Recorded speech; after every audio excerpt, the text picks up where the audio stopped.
The Israeli army has entered the city of Rafah in southern Gaza.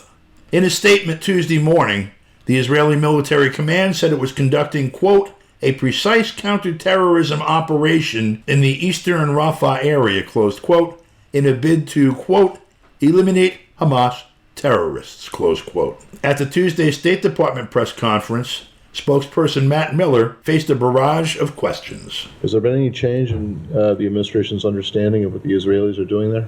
No. So a couple things that we have seen over the past 24 hours. So obviously there was the operation that they launched overnight last night to take control of Rafah Gate. They have described that as a limited operation. It appears to be, at least that piece, a limited operation at this time. They have also, as we discussed yesterday, ordered the evacuation of some 100,000 people in neighborhoods in Rafah. This military operation that they launched last night was targeted just to Rafah Gate. It wasn't an operation in these civilian areas that they had ordered to be evacuated.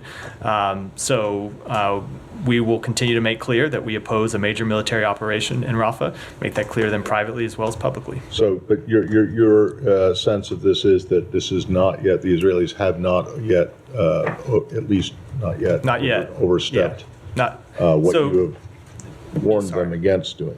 This appears to be a limited operation, but of course much of that depends on what comes next.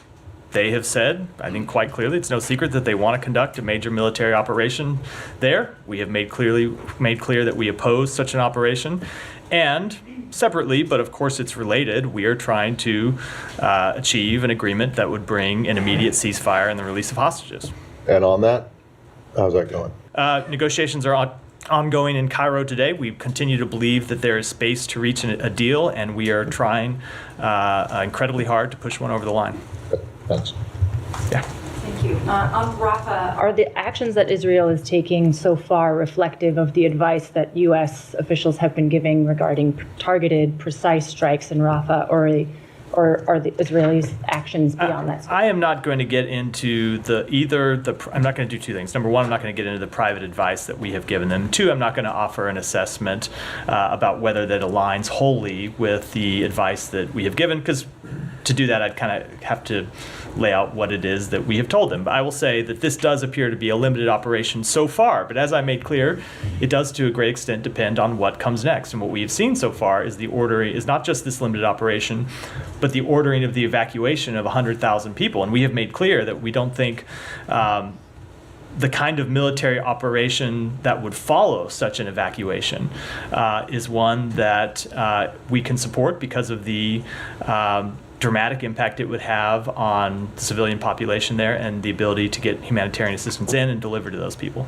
You and other American officials have reminded us consistently that the U.S. has been clear about what it thinks about a major Rafah offensive. Have you been coordinating with allies and partners on the potential consequences should Israel launch such an offensive? So I'm not going to speak to that. We have largely because I'm not going to speak to what decisions that we may make if Israel does launch such an operation. We have made clear that they have to make their decisions about policy, and we will make our decisions about our policy. Obviously, we discuss that with our allies and partners around the world. We discuss, Secretary, every time he meets with one of our allies, one of the first things on the table, oftentimes even before whatever bilateral issue we have to discuss, they want to talk about what is going on in the Middle East and what is going on with respect to the war in Gaza. So we do talk about this sometimes in quite in quite a bit of detail, but I'm not going to read that out publicly. Okay, I have two more on the region.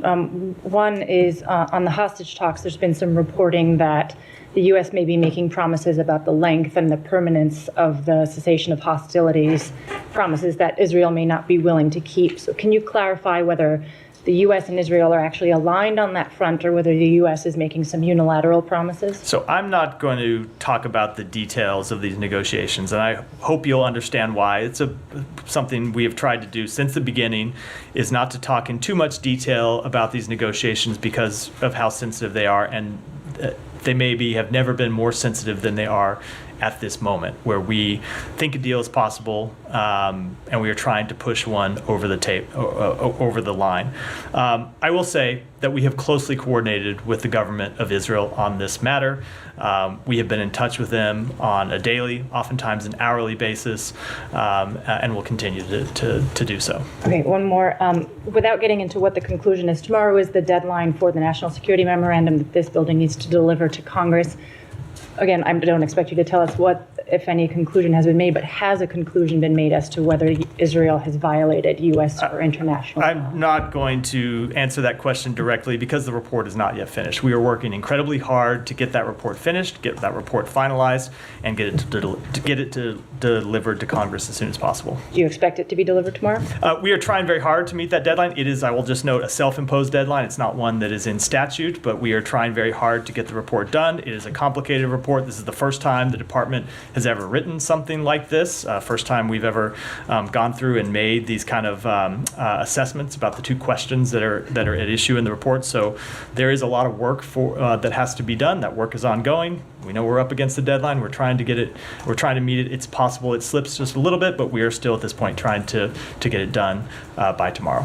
Sorry, this is the first time you guys have ever written a report about whether your military sales to a foreign country are being used in violation or not in violation? It is the first time we have had to write this kind of report that's called for in the NSM. Yeah, there may be other ones, but successive you and your predecessor and then previous administrations have always talked about how you're always looking into whether or not the weapons that you provide to countries are used in compliance with it. And this is now all of a sudden it's the first time? That is, no, those are different questions, Matt. We are always looking into how things are used, but those are ongoing assessments. And right now, these are ongoing assessments. And that's what makes the process a little difficult. We have ongoing assessments that are being made. And in the middle of that process, we are, because we decided it was a good idea to do on our own volition, stopping in the middle of that and making assessments about or answering questions about Israel's compliance with international humanitarian law,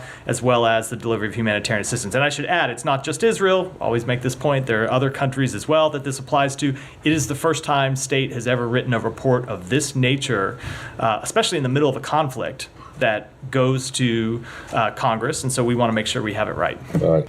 Thank you. The UN Secretary General, Mr. Antonio Guterres, said that the closing of Rafah crossing is adversely going to affect the humanitarian aid that's getting into Gaza, so a situation that's already catastrophic.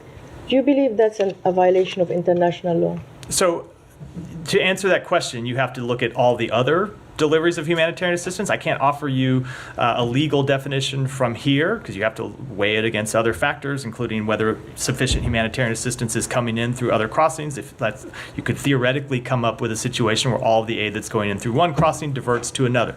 That said, that's not a situation that we want to see because there is not enough humanitarian assistance going in right now. We have seen it increase over the past 4 or 5 weeks since the president had that phone call on April 4th with Prime Minister Netanyahu.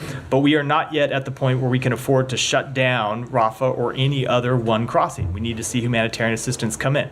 And so that's why we'll work to continue to see it reopen. Now, that said, one of the things that Israel said is very much accurate, which is Hamas did control the Gaza side of Rafah crossing, and Hamas was continuing to collect revenue from that crossing being open. So it is a legitimate goal to try and derive Hamas from revenue, money that they could use to continue to finance their terrorist activities. That said, we want to see the crossing open, and we're going to work to try to get it back open.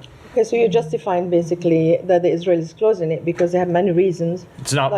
That's not what I said. And it's not at all. You should not at all take that. That's what I said. No.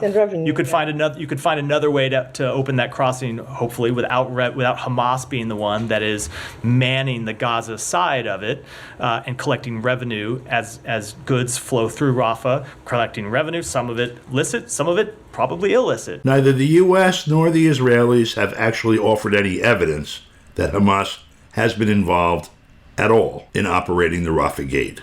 More on that tomorrow. For KPFK, I'm Don DeBar.